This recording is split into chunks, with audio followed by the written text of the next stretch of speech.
Prime Minister, it gives me great pleasure to invite you to address the House.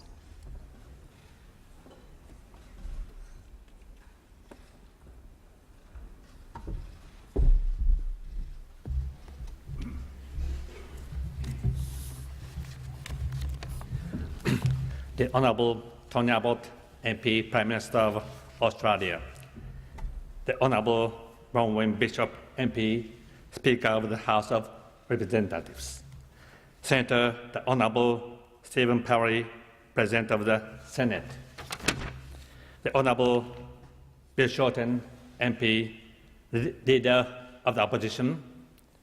Members and Senators, distinguished guests.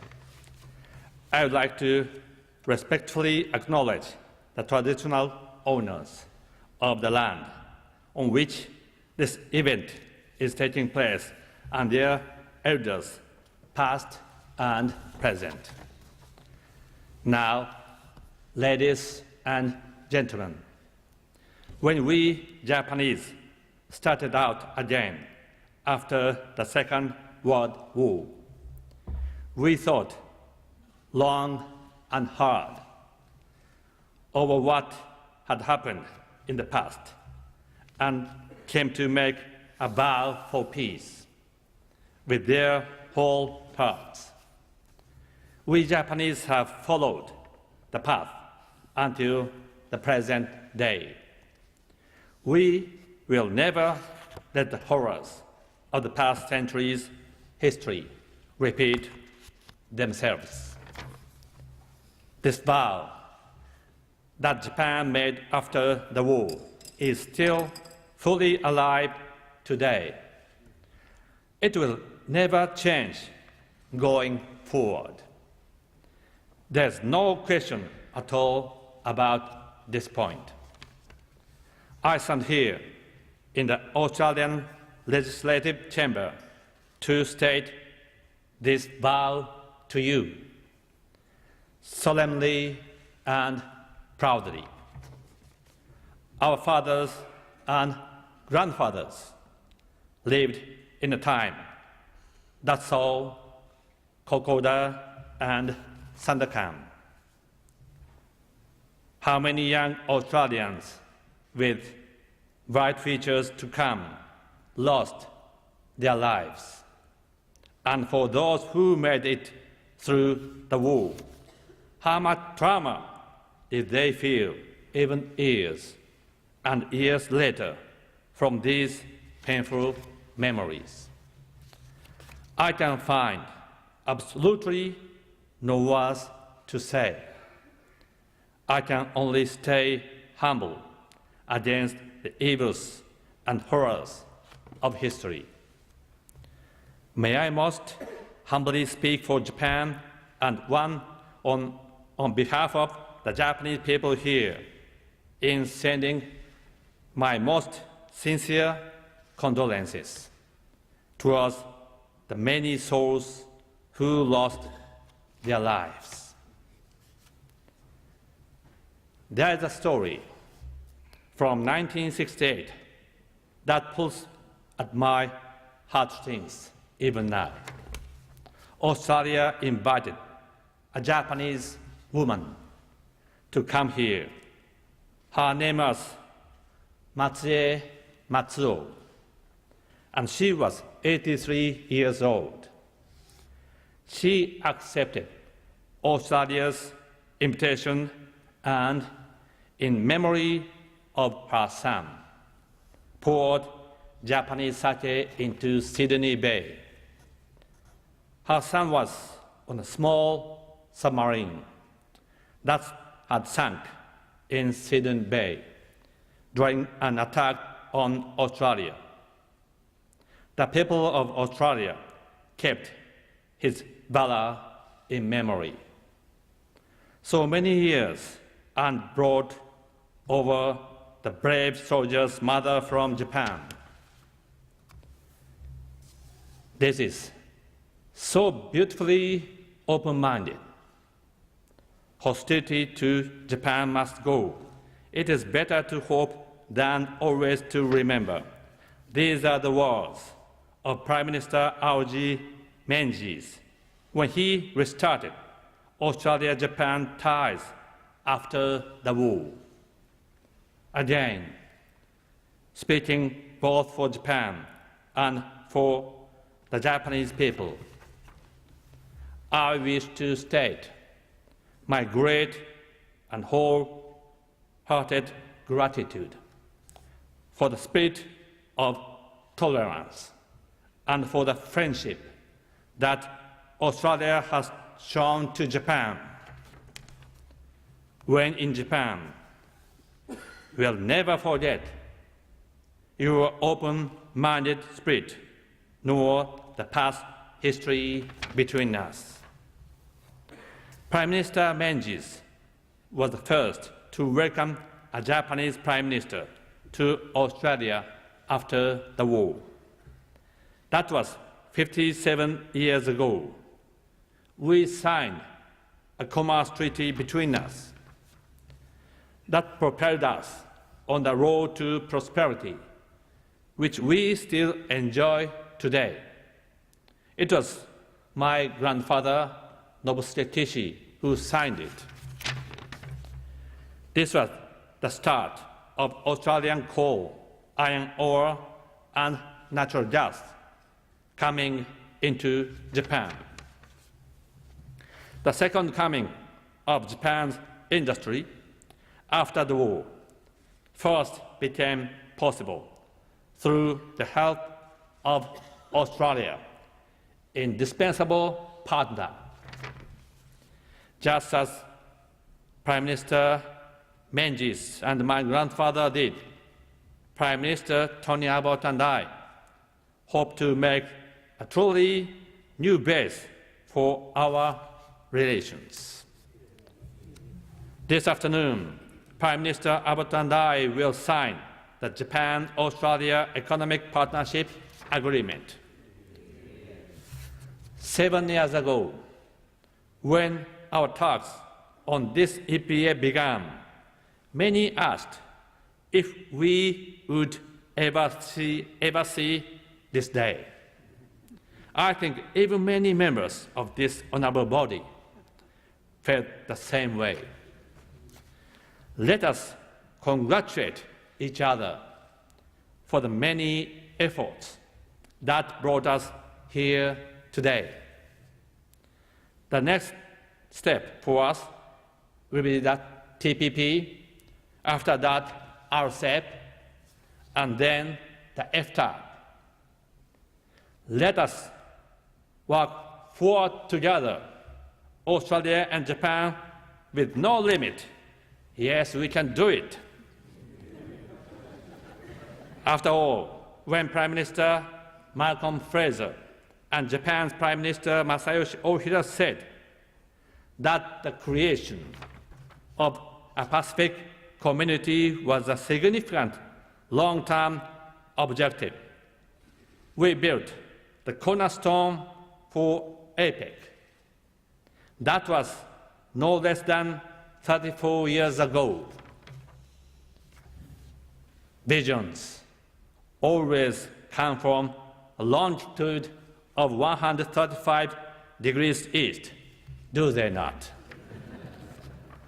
Of course, we are the ones who benefit by making markets that are broad, open, and free.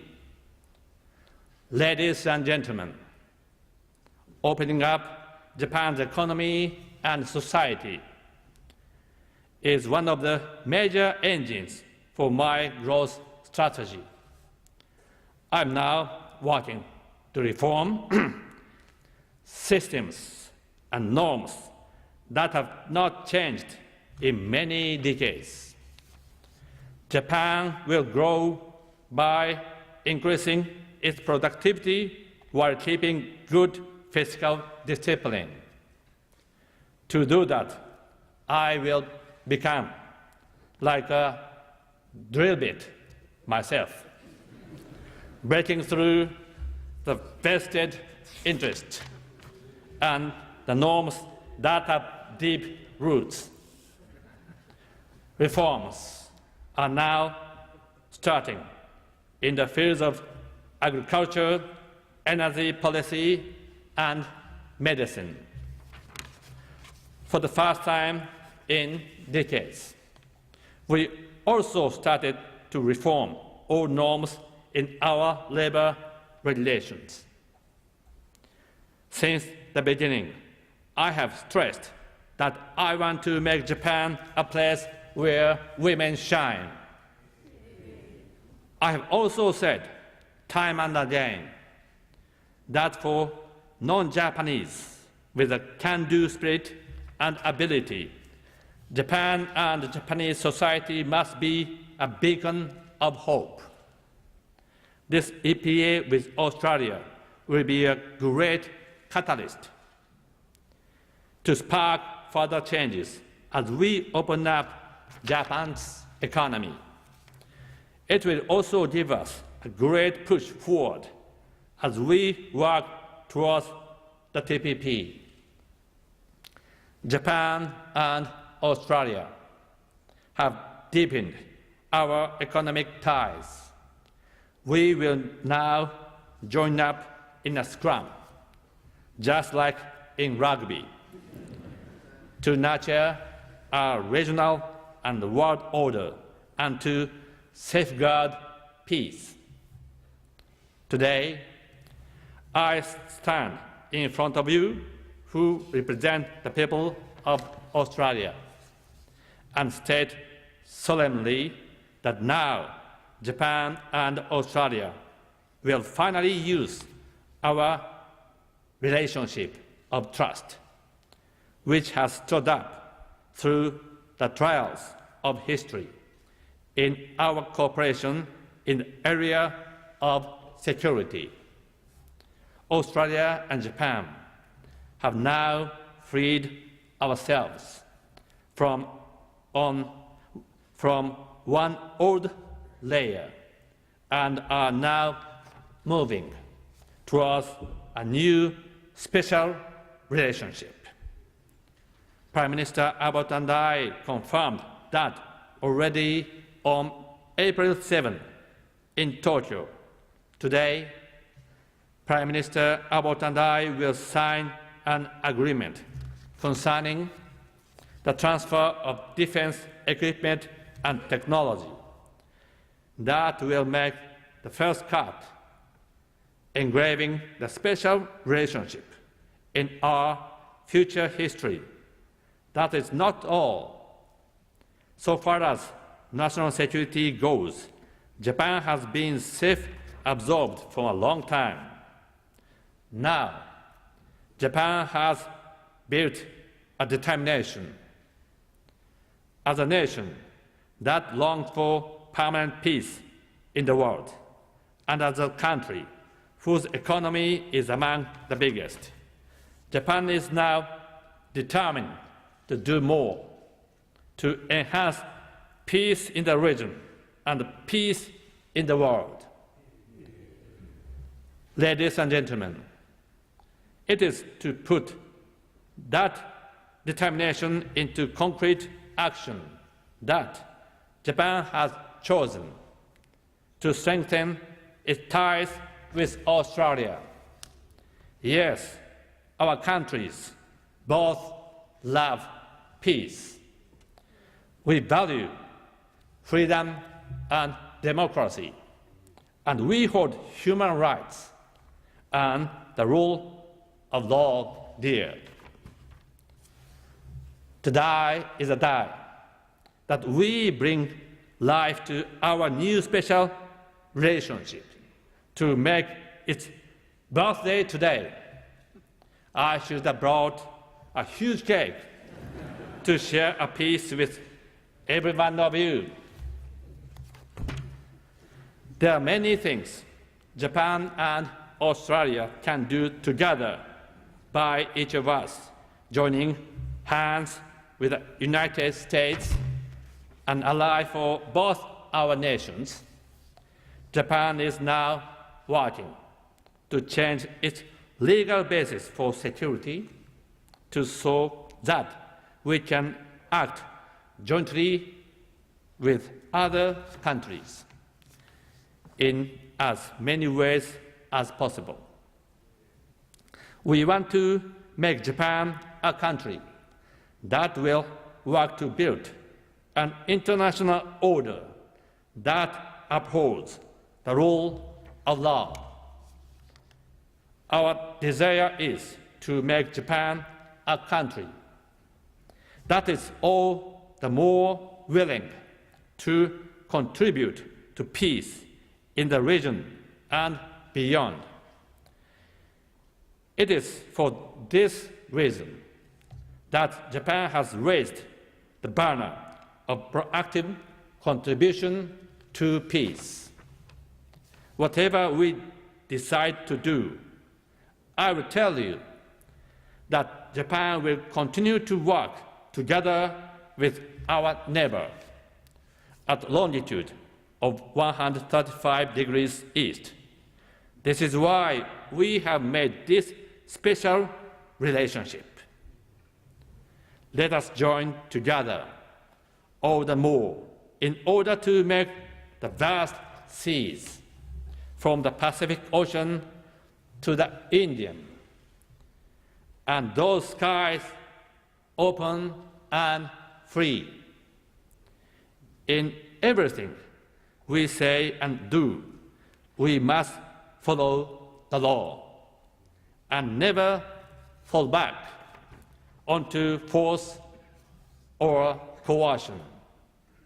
When there are disputes, we must always use peaceful means to find solutions. These are natural rules. I believe strongly that when Japan and Australia, sharing the common values, join hands, these natural rules will become the norm for the seas of prosperity that stretch from the Pacific Ocean to the Indian. Today is a day. Our special relationship is born. It is fitting that I conclude my speech with words of gratitude to our dear friends and with an appeal to our young people. I would ask the members of this esteemed body to please look to the gallery, where you will see Mr. Robert McNeil of the Fire and Rescue New South Wales. Mr. McNeil, to you, I give my deep appreciation. Minami Sanriku in Japan's Miyagi Prefecture was one of the towns that suffered the very worst damage from the tsunami that hit our Tohoku region on March 11, 2011. Mr. McNeil, leading a team of 76 people and 2 dogs, immediately came to Minami Sanriku. There, he worked together with firefighters from Japan. Mr. McNeil said, when the Japanese firefighters were grieving, we were able to share their grief. There were no walls of communication between us. We will keep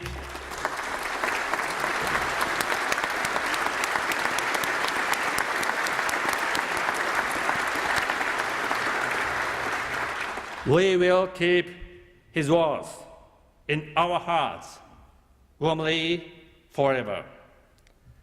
Then Prime Minister Julia Gillard stood motionless with her upper lip tight upon seeing the terrible sight of Minami Sanriku. I would like to express once more my sincere thanks for the leadership that Prime Minister Gillard showed. Furthermore, This is an excellent example, isn't it, showing that Australia-Japan relations go beyond fences between political parties. Andrew Southcott, Michael Danby, Gary Gray, and of course, Andrew Robb are some of many who have advanced exchanges with Japanese Diet members, which will become more and more important. There are many more who have been active in this way. So forgive me for naming only these very few. I wish to thank all those who have made efforts to connect with your fellow lawmakers in Japan. I very much hope you will continue those efforts. Japan and Australia also have ties made through the Japan Exchange and Teaching, or JET program. The new Colombo Plan will certainly give rise to the leaders of the future. Tokyo will become a place where these young Australians come across new chapters in their personal stories. Japan will become a country that will take these young people visiting from Australia as important members of society. Japan and Australia will each work to make our youth exchanges stronger, bigger, and better. This is the era that has now begun. I ask all the honourable members of this body to take back to your home districts the message that Abe said, that young people should head to Japan. I will do the same for you. I will tell the youth of Japan that they should head to Australia.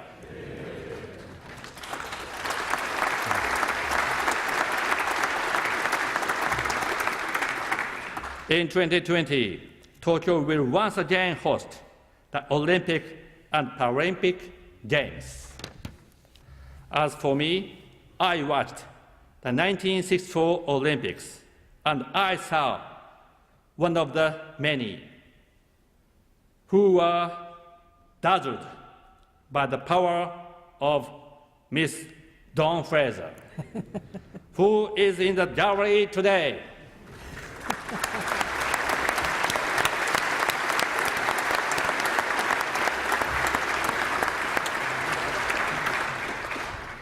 Miss Fraser, to me, you are Australia. Thank you very much for coming here today.